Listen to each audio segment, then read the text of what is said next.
All right, so tell me what we do. Tell me what macro-micro is. Micro-macro is an idea that big giant ideas can only be solved by approaching the problem from every possible angle, no matter how big or small or oblique. And so I'm not going to close the skills gap. I'm not going to change the way the country feels about education or about skilled labor.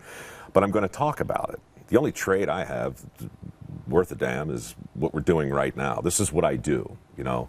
So this isn't really a skill. And this really isn't a skill, right? This is just the thing. This is talking. This is just the thing. I talk. I talk. Real good. Yeah. So I'm interested in these ideas. And so regarding the skills gap, for instance, I'll go to the Fortune 500. And I have. I'm lucky. I have some great partners. Caterpillar has a vested interest in seeing the skills gap close because technical recruitment is a giant problem. There are dealerships all around the country now with openings available in heavy equipment repair. 3-year good heavy equipment repair technicians making 120 grand a year. They can't fill them. Okay, they can't fill them. So that's a big problem, and that's a big macro solution. Engage one of the global bellwether stocks in my little endeavor. At the same time, though, I believe to be authentic, I need to do something personal. So I sell the crap in my garage from dirty jobs. It's literally called crap. Collectibles, rare and precious. And so once a week, I'll sit down with some tired old memento, and I'll channel my first job in TV, which was on the QVC cable shopping network, and I'll sell it. And I'll raise money on eBay, and we've raised $30,000, $40,000 over the months doing this little thing, and at the same time working with big companies. With trade schools, you'll love this. Some of the best schools in the country you've never heard of. They're these for-profit trade schools with 85%, 90% placement rate. I know, for-profit. It's a terrible thing, right?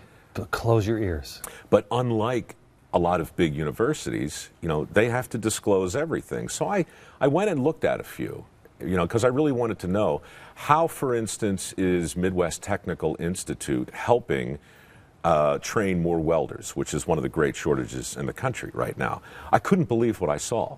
These guys are amazing. They've got half a dozen campuses. Nobody's heard of them.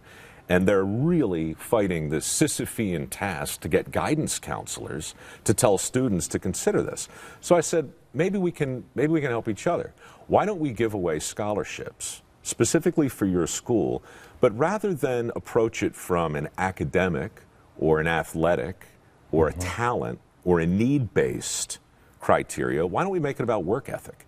Let's reward kids who A, are willing to learn a new trade, a useful skill, and B, prove that they're willing to get up early, stay late, and volunteer for every crappy task there is. Let's reward the thing we want to encourage. Long story short, we raise $800,000 for work ethic scholarships through this one school.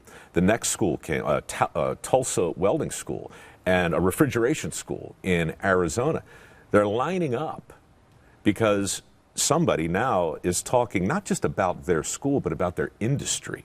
The only people talking about this industry in general, it's labor. Well, labor and work are different things.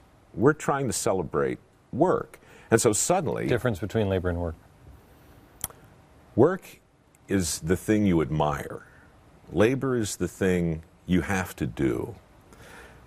I can't talk about... Great. I just made that up. That's not bad. That's not bad. You should do voiceover work and write some stuff. Work is the thing you admire. Labor is the thing that you do. Because really, think about it. This whole topic always boils down to management versus workers, the company versus the worker, the blue, the white collar, right?